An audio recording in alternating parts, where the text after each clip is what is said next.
Why would God let the coronavirus hurt people?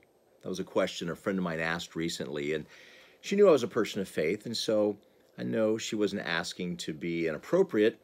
She was confused, maybe even a little bit mad at God. Why would God? And I had to remind her that diseases, plagues, have been around as long as humans. In many parts of the world, they go through terrible circumstances. To them, this isn't new, but in the United States, it's new. So to her question, instead of trying to answer, why would God? I went a different direction.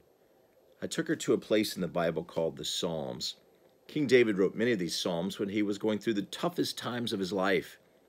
I found great comfort in the Psalms, and maybe you will, because when I look at a psalm like Psalms 34, King David wrote, "This poor man cried out, and God heard him and delivered him from all of his fears."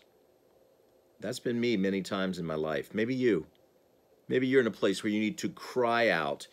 Because if you cry out, it's been my experience, you don't have to act out. You see, sometimes when we stuff our emotions inside, it makes us sick. For some people, they end up getting psychosomatic physical illness. They get incredibly painful headaches, backaches. Sometimes they get joint pain. And it's more psychologically driven, according for the National Institute of Mental Health, than it is physically driven. Other people, maybe because of hardship, like me. After I had a heart attack many years ago, I learned to journal. I learned the power of being able to cry out, to release hurt and fear and worry. How am I going to pay these medical bills? What am I going to do? I can't work. I'll never be able to do some of the things in the future with my kids, like ride a roller coaster. I learned to make the big transfer of crying out to God, and God heard him and delivered him from his fears. When I remember to do that, and it's not always, but when I remember to cry out and say, God, I can't handle this, can you help me? I feel a sense of peace inside because I'm not trying to control my life anymore.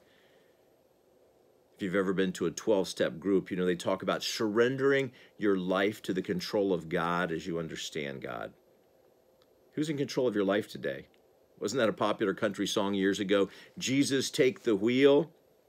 I can't do it on my own. There's a lot of wisdom sometimes in a country song because I don't think we can handle coronavirus on our own, but we can handle our own mood. And for me, that starts in the pages of Scripture, listening to people that were living through horrible experiences, and yet they found comfort and strength in their faith. I believe that you and I can do that as well. In the best of times and the worst of times, to be able to know you don't have to hold it inside. You can cry out. You can cry out to God. You can cry out to other people. I think one of the kindest things we can do through COVID-19 is to check up on our friends, send a text message, give somebody a call, go and get a Hallmark card because you care enough to send the very best. Reach out to the people that you care about and let them know, hey, here's how we're getting through it. How are you getting through it? By expressing our needs, expressing our emotions. That's what emotionally healthy people do. It doesn't mean they don't have problems. It just means they're not carrying them by themselves. One of us is not as strong as all of us. And I believe that we will build immunity in small groups of community. Close friends, family. In the midst of everything else that's happening, there are people that care about you, and you're not alone. But sometimes you do have to raise your hand and say, hey, I need a little help. I'm feeling overwhelmed. That's not a sign of weakness. It's a sign of being human.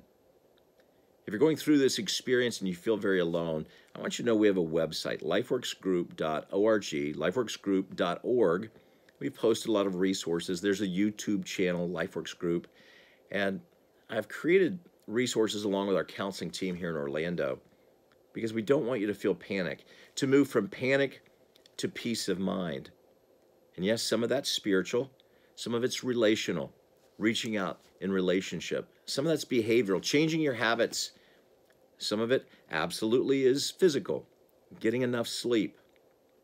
But one of the things you can do is based on emotions. Instead of stuffing it inside, being able to release that through journaling, through prayer, or being able to reach out to a friend. I hope you'll take these tips and you'll pass them along because we can get through this together. Thanks for watching.